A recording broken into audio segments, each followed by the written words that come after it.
I'm Tyler, and this is the AntiSocial Network. Don't look away. Let the fear wash over you. Hey, T-Dog. What is up in his house? Welcome to your number one source of internet oddities. My life is a living hell. There's just so much beauty in the world, you know? Here we host conversations with interesting people across the internet. The God you believe in is not only not good, that God made a world filled with liberals. Curse of the world, unite! You have nothing to lose but your chains. You haven't heard of them, but I have. Perhaps I am cringe, but that makes me free. Join us every Friday for discussions on culture, entertainment, politics, religion, and whatever happens to catch our fancy that week. Hell is actually real, and Christianity was right all along.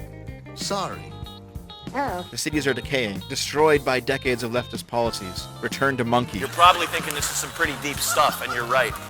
This episode of the AntiSocial Network is brought to you by North Arrow Coffee Company, a veteran-owned company that donates 15% of its proceeds to pro-life groups like Soundview Pregnancy Services and Compass Care Crisis Pregnancy Center in Buffalo, New York.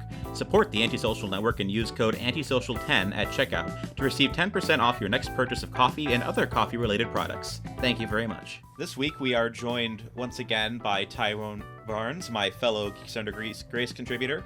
And today we're going to be discussing, I guess continuing from the last time we talked about Hell of a Boss, we'll be continuing the discussion of Vivzy Pop's newest animated series, Hazbin Hotel, which dropped just 2 months ago and was received by the internet with as much grace as the internet can possibly receive such things. But what now's a good time to kind of do a analysis of things while they've cooled down and people aren't as angry about it anymore. But yeah, how are you doing today? Well, I can't say that I have much to complain about right now. I actually recently got a raise in my job, so things are definitely looking up on my end, all things considered. So I'm trying to make the most of it right now. Yourself? Decently good. I'm glad to hear things are improved since the however long it's been since we talked. So good to hear. Yes, certainly. I got a lot to look forward to. I'm about to get my copy of the Final Fantasy VII Rebirth either today or tomorrow. So, yeah, a lot of good things coming down the pipeline on my end. Heck yeah. So, when the series came out, Hazbin Hotel, I should say, it was definitely a little bit too hot to touch. I had a lot of discussions with the editor of Geeks Under Grace about how, or if we should even approach it in the first place. Initially, they're like, "Heck yeah, let's go for it. Let's get a hot take out there." And then we got a bunch of negative reactions to some of our articles, and then the internet anti-hype machine kicked in, and it just made it impossible to touch. People like Michael Knowles and were talking about how the show was satanic propaganda for babies, and then Vivzy Pop jumped into the discussion and said that she was trying to quote unquote reclaim hell for the LGBT movement, and I just sat at a distance and I was just like, I'm washing my hands of this discussion at this particular moment. But I mean, what has the experience been for you watching the discourse on the show play out? Yeah, I have to fully admit that for the sake of my correspondence load and my blood pressure, I have largely detached myself from any kind of online discussions of these kinds of hot topics as well.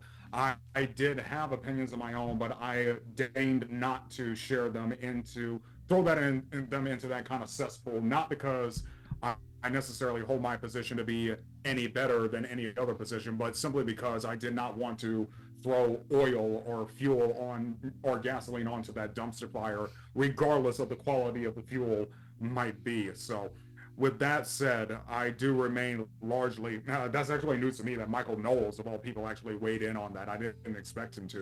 Well, I mean, the normal conservative, whatever you want to call it, media sphere, when that introductory clip of the show came out, immediately that became the discussion topic for 2 days of, hey, Amazon Prime has got this weird satanic show. We've never heard of Vivzy Pop. We don't know what this is, but look at how weird and satanic it is. And then when that happened, I was just like, I am not stepping on those people's toes while they're in the middle of their little dance. So,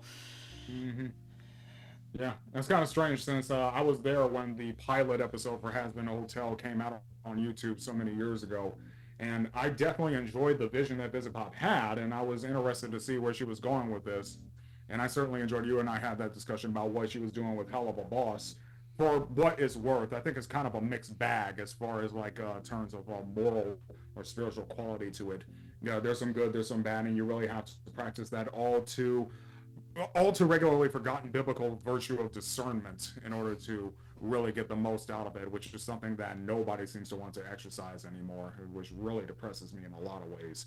But with all that said, yeah, now that you mentioned that, I'm not terribly surprised that Michael Knowles would weigh on that. Like I said, he's also a bit of a mixed bag. He did have a rather contrarian take on the Barbie movie last year that I actually really found myself resonating with on a pretty deep level in a lot of ways, and that's a whole nother conversation in its own right. Yeah. But I honestly would say that everybody who had an initial take on Hazbin Hotel, the series, were very, as the internet is wont to incentivize, reactionary. And during the time that I was writing reviews for Geeks Under Grace myself, one of the first lessons that I learned was the difference between a review and a reaction. And I've learned to have little to no respect or patience for reactions and wait for people to actually get their head back on their shoulders to give an honest-to-God review of what it is that they've encountered, and learn to come at it from a few angles, entertain a few perspectives other than the one that they initially had, and see what comes out of the woodworks after that. Now, if it's the same thing as what happens initially, that's fine, but at least now you know that it is refined rather than reactionary as what we were so often fed upon first encounter. Yeah, I mean, we're definitely in a unique position in this, as we're both ostensibly conservative Christians and Fivsy Pop fans at the same time, so that definitely kind of weighs our motivated thinking on as far as these things go, and neither one of us wants to jump on the dog pile for the sake of just doing it. But I do think the nuance is there to be had about, taking the good from the bad with a show like Hazbin Hotel, and a lot of people just don't want to do that. I mean, I see lots of Christians who say The Chosen is too far as creative license. So the idea that of entertaining Hazbin Hotel can be a little bit of a precarious subject for some. But I mean, there are a couple people I have seen do interesting dialoguing with the show. You sent me that Checkpoint Church video, and I'm sure there are a couple other people in our sphere that have had some nuanced opinions. But I guess to just jump right into it, can you, for anyone who hasn't seen the show, could you give them a quick rundown on what it is? Certainly, I'll do my best in that regard. So, Hazbin Hotel is an animated musical series that started off primarily on YouTube, and its basic premise is a conflict between these rather pedestrian and adolescent grasps of the realms of heaven and hell in an eternal war with each other, where hell is where the condemned souls go and heaven is where the saved souls go. And the show focuses primarily from the perspective of the damned souls or the condemned souls in hell. And its primary protagonist is one by the name of Charlie Morningstar, who, for the sake of our story, is the daughter of Lucifer Morningstar, aka the Devil. So our main protagonist is literally the daughter of the devil. And she has this optimistic and cockamamie, one could even say quixotic plan to establish a rehabilitation center for the condemned souls in hell and usher them into heaven. Now, interesting premise on its face. I would say one of the first caveats of discernment to anyone watching this show, I would tell you first and foremost, don't try and glean your theology from it. Anybody who tries to get a insight into genuine biblical or theological understanding from a show like this is really playing with fool's gold in that regard. But the premise from just pure dramatic criteria has an interesting hook. Okay, someone trying to rehabilitate those who are seen to be too far gone has, for all dramatic purposes, a very, very interesting grasp or something to win viewers over in that regard. Trying to love the unlovable, in a sense. Well, that's definitely an idea that Christians can resonate, even though it's presented in a very, shall we say, unorthodox package. But that is the essential premise of the show. There are a number of side characters who all get their time in the limelight, and I'm sure we'll go over all of them. To wit, it is established pretty early on that Charlie Morningstar herself is, shall we say, of an alternative sexuality. She has a girlfriend in the show. What's her name? Vaggie, I think her name is. Yeah. Yeah, that's her name, and she plays a pretty central role as a side character and has her own arc in the show. Another pretty major character that I think is the one that raises the most eyebrows, especially from the Christian side, is a character by the name of Angel Dust, who is supposedly the damn soul of a cocaine addicted gay male porn star. And he has his own character arc that was a lot more mature and not nearly as indulgent as I expected it to be. And I'm sure we can get into that in the few minutes that we'll have to talk about that. There are some other side characters in there. Now, a fan favorite in there is Alistair, the radio demon, who's rather mysterious sort and has a really great voice actor behind his character arc. That's another thing we could talk about, is the really stellar voice cast, but that's a whole other bit in and of itself. But I don't want to get too bogged down in all the side characters, but it does have a pretty interesting cast of characters to go over its plot and its running time. So I hope that gives some people some introduction into what exactly we're delving in here. And I'll also add that the series is popular online because it's one of the few examples that have emerged in the past few years of content creators online having been effectively earning their way into the mainstream. And the other big example of this is Zach Hadel's Smiling Friends on Adult Swim. So there's and I guess you could throw in like $1 Million Extreme into that list too. But there's a lot of big content creators right now that are starting to get into mainstream animation, and that's drawing a lot of attention to it. And that's why the show on Amazon Prime was ostensibly the largest opening that their streaming service has had in like several years, and that's saying something when they're going up against Lord of the Rings and Jack Reacher and people and shows like that. But backing up on the theological point, I definitely agree that you cannot look at this as any sort of theologically accurate rendition of Christianity. I mean, when you kind of take it apart, what you wind up with is a series that's this bizarre combination of fundamentalist pop theology, mystical Gnosticism, occultism. Yes. I mean, the Helva Boss is specifically drawing from the Lesser Key of Solomon, which is this popular Victorian era occult text, which claims to have like insight into the hierarchy of hell, but it's considered apocryphal, and there's almost no chance it's based on anything sound. It's just this weird legend that claims it's the text that Solomon was using to help build the temple in the Old Testament. I'm like, no, it's not that. But it's basically this hodgepodge of cultural Christianity melded together into this very strange vision that's loosely aligned with what we would consider the traditional version of heaven and hell. I mean, St. Peter is guarding the gates, and Lucifer is in hell, and hell has different layers to it corresponding to sins, and there's hierarchies on both sides, but at the same time, there's no evidence that there's an actual God in the show, and Jesus is nowhere to be seen. Heaven seems to be a hierarchy of angels more than anything else. So you have to really kind of take it with a grain of salt as to what its what it's saying. I mean, this is very specifically Vivzy Pop trying to communicate spiritual ideas through the show, not and I would argue actively proselytizing against traditional Christianity in some regard. If with a nominally light touch, I don't think she's saying you shouldn't be Christian. I think she's critiquing Christianity as a social phenomenon and how people interact within it, which does give you a lot of range to talk about these things if you are a Christian. And you want, yes. And so it's definitely, but it requires you kind of just taking some things at a glance and being like, okay, this isn't accurate. This is just an artistic rendition, and that can be difficult. I mean, just that prologue that went online and went viral, that turned off a lot of people just by itself because of how sympathetic it is to the Lucifer character and how much it adds hostility to some traditional religious concepts. So there is a barrier to this, but it's not an insurmountable one if you want to dig into the dirt a little bit.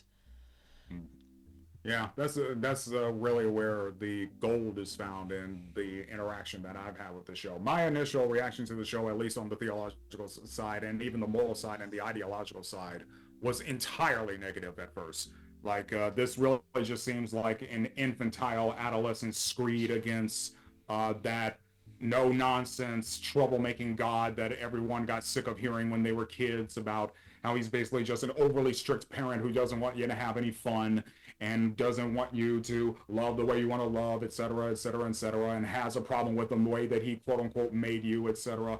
But as I was debating and discussing and just listening in to some of the conversations that other brothers and sisters in Christ have had, from probably the most, how should I say, enriching interpretation of it is that it is something of an unbeliever's screed on the failings of the modern Christian church. Which is a much healthier and much more, as I said, rewarding angle on it than anything else I've seen. I really wish that believers would be a little bit more sympathetic towards people coming from an unsaved or unbelieving side and recognize that this is the best that they can do looking from the outside in on our faith. You cannot expect theological accuracy from people who don't even have a loving relationship with the Lord through his son. So to see unbelievers come up with these theologically broken, but at least suggestive and earnest takes on the metaphysical, shall we say, spiritual angles of our faith, that's to be expected. And honestly, that's what I want to see. I want to see exactly what people struggling with our faith from outside it are dealing with. And Hazbin Hotel is one of the more sincere and honest and thorough takes in that regard of someone who clearly has been in some way neglected or hurt by the church, which I think is the better analogy for Hazbin Hotel's take on heaven. It really is just the modern church. And probably this is another really helpful bit of embellishment to what the story of Hazbin Hotel offers. The primary antagonist of the story is, of all people, not God, not Jesus. There is no God or Jesus anywhere to be found in this story. It's Adam, the first man, which in a sense is a pretty, for people coming from that angle, anyone reading the Bible on that superficial level, seeing Adam as the ultimate antagonist of the story is not the least fitting angle you can give, because it was his sin that plummeted all souls into detachment from the Almighty and necessitated the salvation of Christ in the first place.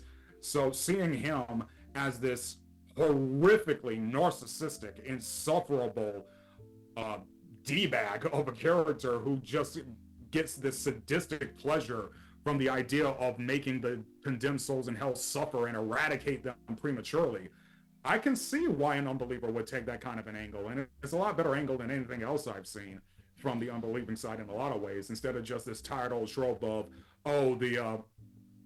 another one with a pedophile priest who claims to be holier than thou. Seen that 1,002 times.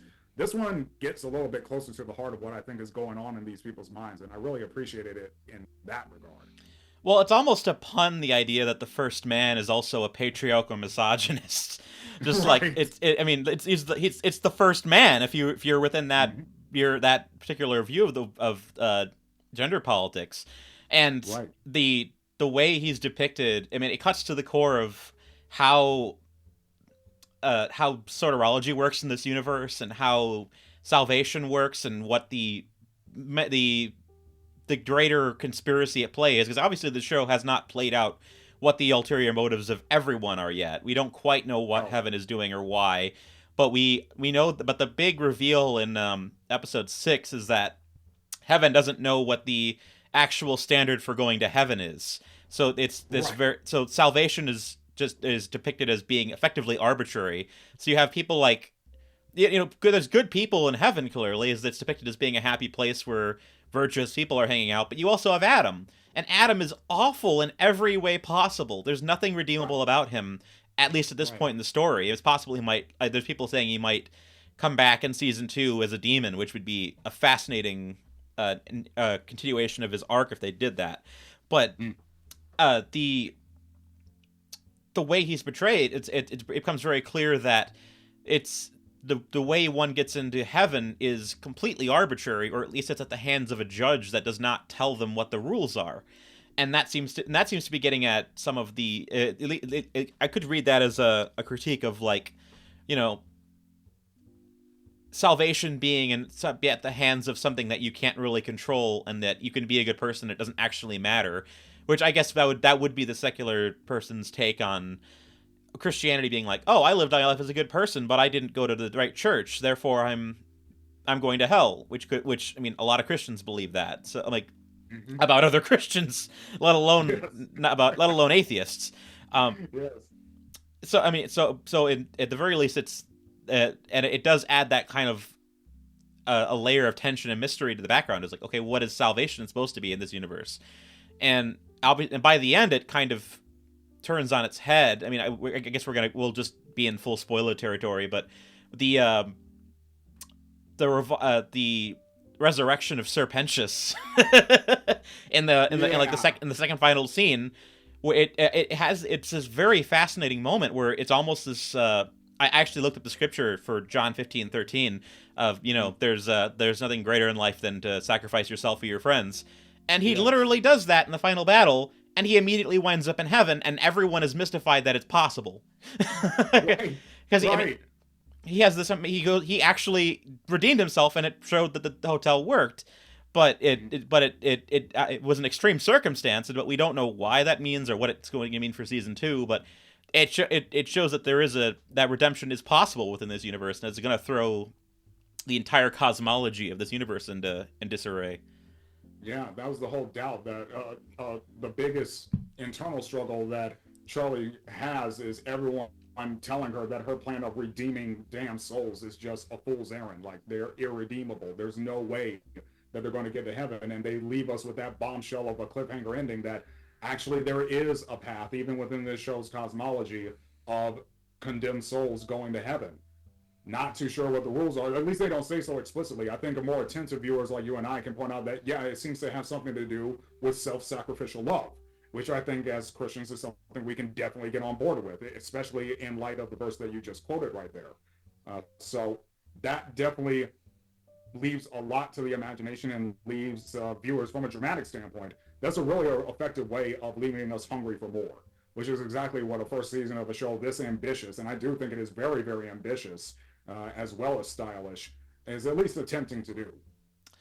You also brought up Angel Dust, and I actually think a lot about, like, Angel Dust is probably my favorite character in the entire show, just despite his proclivities being what they are. But the most mature storytelling in the entire show thus far is with his character, because from the outset of the pilot, he's depicted as being a completely indulgent person who is obviously he's a hedonist. He's indebted. He's in an indebted servitude relationship with a porn star who is horribly abusive to him. And as the series goes on, we start to see flashes of the humanity in him, that he really does actually want to redeem himself and to get out of the situation he's in. He just doesn't think it's possible, and he doesn't have a lot of hope in that scenario. So his instinct is to move towards self-destruction. So he's constantly drinking. He's letting himself get roofied at bars, and he's doing horrible drugs. In the show they keep joking that they're struggling to find all of the crack dens that he's laid around the hotel and all the stashes of drugs. But there's always this kind of continual flash throughout the series of this underlying desire for redemption that is underlying his character. It seems like his redemption is going to be a big part of the show, of the probably season 2 or 3, and the question of, like, can someone that is this deeply indebted to their sin actually work their way out of it? And by the end of the first season, it's implied that he's a significant part of the way there, because Adam has that line where he's like, "What are the 3 rules of salvation?" He's like, "Don't steal, stick it to the man," stuff like that. And he does, and Angel Dust does all of those things, and it's clear he's done it because of the relationships he's built at the hotel and the progress he's already made. That his character has changed significantly. That when he's under pressure in the privacy of the moment, he actually does do the right thing, and there's reason to believe he would be redeemed in the right circumstance. So it seems like from a just a storytelling perspective, there's almost something very classically Christian about that. Just the sinner saved through grace, the way that believing in redemption actually kind of brings it about, and that he's able to do it. Yeah. There's a couple of things. I just in listening to your script, I can't agree that Angel Dust is at the very least the best written character in the show thus far. Definitely the one with the most nuance, the most layers, the most sophistication. There's so many complications as to what to make of this character. And you do see him as the kind of character who's torn in two paths. Like, on the surface, he seems like exactly what he seems like, this hedonistic sex and drug addict who's fully living the life of being a sex and drug addict without any remorses. But there are a number of times in the moments where it's very, very clear he's not comfortable with what he has become at all. And he knows that if he continues down this path, it is only going to end in self-destruction. We're going to have to give a little bit of time talking about the musical numbers in the show, because as I said, it is a musical. Vizzy Pop has many times in interviews stated that she has a deep, long historical love for musicals as an art form, and that definitely is on display in, varying levels of success and failure throughout the course of the show. But referencing one of them, Angel Dust's signature musical number is a song titled Poison. And specifically, he is indebted to this nutcase, this exploitative charlatan who is trying to make business out of him as a porn star, and has him doing all of these horrific acts with a lot of other participants, oftentimes without his consent and against his will, and without any consideration for his own limits or for Angel Dust's limits or boundaries. And Angel Dust has this musical number titled, as I said, Poison, in which he acknowledges on a subconscious psychological level that he knows that nothing good is going to come out of this, but it's so a part of his identity that he doesn't see a way out as a means of escape. And that works on two layers, at least, in my judgment. It works not only on the layer of what the whole show is pointing at, where so many sinners and unbelievers feel so rejected by the church that they feel that there's just no hope for them. And also, even more particularly and explicitly, I don't know how far we can get into this, it is a bit of a screed on the entrapment that people who get involved in, shall we say, sex work do find even when they try to leave it.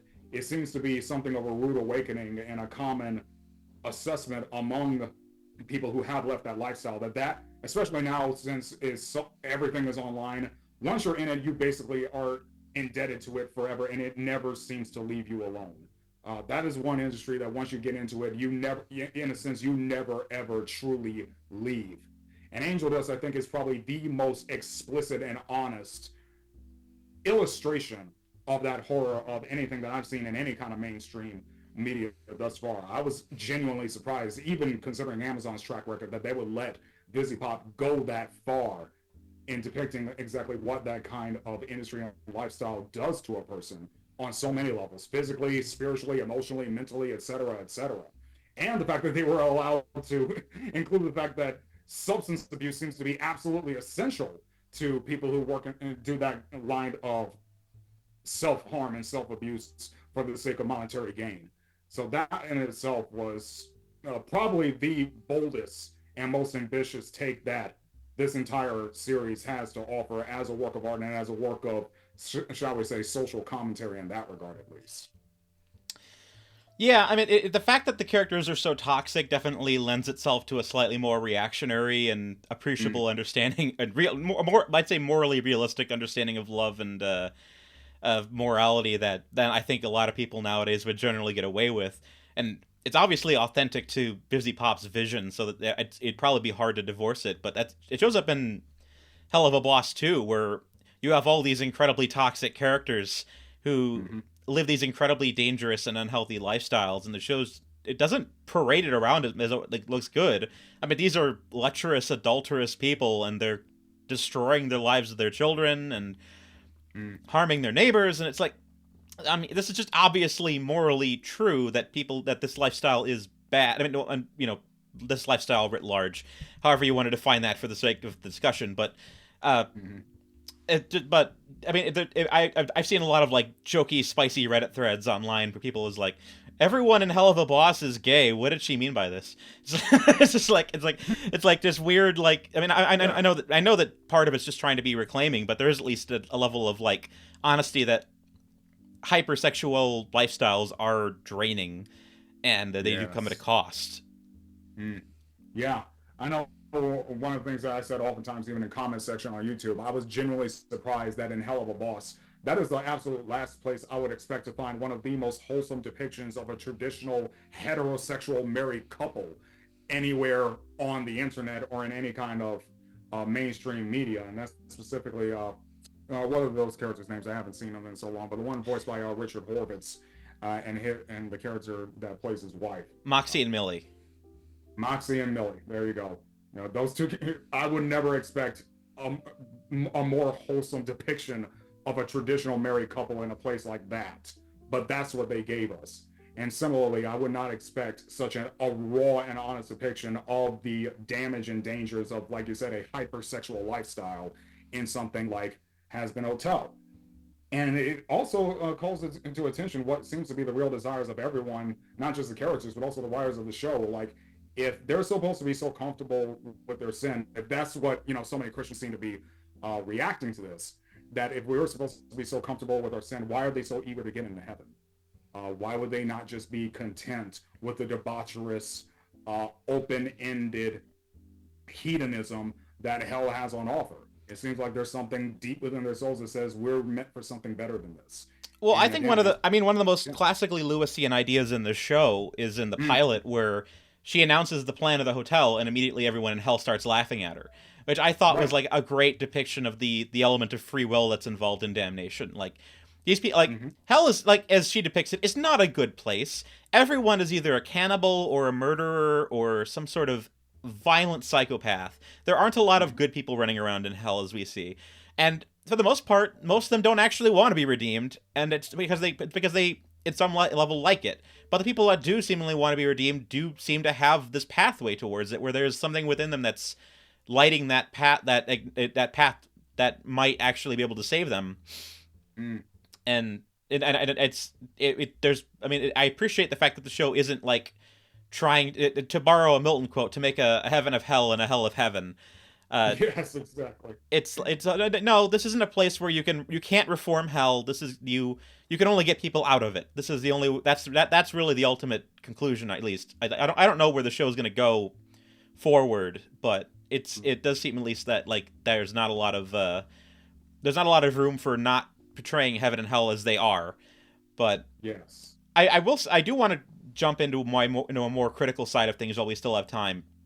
And I think the one thing I tend to depart significantly with the series is its depiction of Lucifer, which is not to say it's an original depiction, because Lucifer as a quirky normal guy or a sexy dude is like, this is like the most common pop culture rendition of the character right now. Like it's in like any series that talks about the devil, he shows up and he's either like a sexy young guy or he's fun and quirky and he's subversive and everyone likes him, and this is just like the way pop culture depicts Satan now, because we have this, as a short fat otaku said, our culture has this weird identification with evil where, you know, characters like the Babadook or the monster from It become gay icons because we for some reason the symbols of horrific terror and trauma are symbolically resonant in that community for a reason, and I don't even want to begin to psychoanalyze that. That's just it's just a nightmare. But I have some ideas. Let's not go into that. But I mean, but just I don't like the way that the show portrays Lucifer as just this quirky, somewhat estranged father figure who's sad about his divorce and invents rubber duckies and says please to people when he gives them demands, and it's just it's such a disingenuous portrayal of that character, in my opinion. At least, and we've seen it 1,000,002 times. Like you said, that's one of the times where their stylistic uniqueness does not come into display from a moral and theological perspective. Of course, it's inaccurate, but again, I expect that from an unbelieving writer. But on an artistic standpoint, we've seen that 1,000,002 times. You guys seriously cannot come up with anything more unique than portraying Satan as another charismatic, sexy guy with a bit of an edge to him. like someone who just crashed into a hot topic and wants to throw birthday parties for your kids or something like that. We've seen that a million and two times, guys. And I would say from the artistic angle, easily the weakest element of the show is the writing, especially when it comes to things like dialogue and pacing. They really need to work on that, and that may be largely due to they're just making shorts on YouTube for so long that that's the only format that they know. But they rush through a lot of important character moments, and it really kind of diminishes the impact at times. Exactly. And at times it really just feels like it was written by a 12-year-old Catholic school mom who just learned all the no-no words at once and wants to cram as many of them into the most awkward of places that they can. So hopefully that they, as they mature in their understanding of their own cosmology, they'll also mature in their writing as well. At least that's my hope for it, if it wants to have more redeemable qualities than what it currently has. Well, there's that meme floating around of what if Vivzy Pop directed SpongeBob and it's just SpongeBob running into the Krusty Krab and swearing. It's a good clip if you can track it down, but it's again, I don't want to dogpile on Vivzy Pop specifically, but I guess to close, where do you think the series goes from here? Do you think that they do like some sort of major reversal where they like try to do let's turn hell into heaven by our own perspective and like reclaim it for ourselves, or do you think it becomes, they lean into some sort of like heaven is overpopulated and we can't have too many people, so we're sending all the people to hell so we can enjoy our spoils sort of thing? Like, what do you think this goes from here? I think it's going to end with a lot more questions than answers. Again, just from the fact that these are unbelieving people struggling with a faith that they don't fully understand.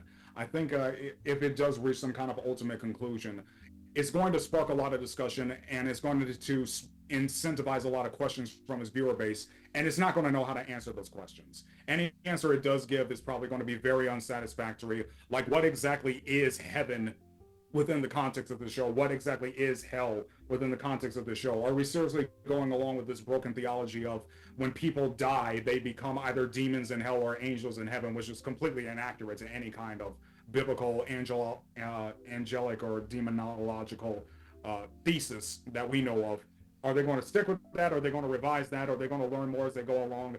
I think it's, like I said, it's going to end with more questions than answers. It's still largely going to be kind of theologically confused, but maybe more morally sharp as it goes along, because there are definitely strong lights of a strong biblical understanding in there, like the suggestion at the end of the first season that self-sacrificial love is something of a key to redemption, which, again, as Christians, we can 100% get on board with on at least a conceptual level. But beyond that, I think it's going to be largely confused in its ultimate structure, but still something worthwhile to pick apart and discuss about, like we are right now. I think that, yeah, to close, I think that we'll have to watch that the series, how it defines the concept of love as its primary moral consideration going forward, because that's ultimately going to be how it views cosmology, how it views morality. I mean, love is a confused concept in our times. So if it's just going to do something, if it can't say something more profound about love and the way it flows out of these characters and it allows them to interact, then ultimately it's not going to have something profound. But I think that's ultimately going to be that's the thing to watch in season 2. Like, how does it define love? How does it define what love affects our reactions to everyone else? Real quick, before we run out of time, do you want to tell people where they can find you or support you and what you do? Oh, yes. If you go by the username SycrosD4, that's SYCROSD, the number 4. Punch that into Google. You can find me all over the place. You can find me on Twitter X. You can find me on Instagram, Facebook, or any YouTube, Twitch, any of those spots. That's where you can find me. You can find my art. You can find my streams. You can find stuff like that. Very well. Thank you so much. I appreciate you coming on. And again, this is not topics I think that work for Geeks Under Grace necessarily, so I appreciate being able to have a forum where we're not going to be bombarded by the comments section, at least not right away. So yeah, this has been Tyrone Barnes, and everyone go support him and check out his stuff. And thank you very much for talking. Thanks for having me, Tyler. I hope to speak again. Indeed. Hopefully sooner than later. Have a good rest of your day. Do the same. The AntiSocial Network is a Groupthink Productions and cultural review podcast. Editing, hosting, and producing are by Tyler Hummel, art by Crystal Cali, and original music is composed by Guap Squad Gang and Melissa Lafira. Like, subscribe, and leave a comment below and tell us anyone you think would be a good guest for the show. Thank you for listening.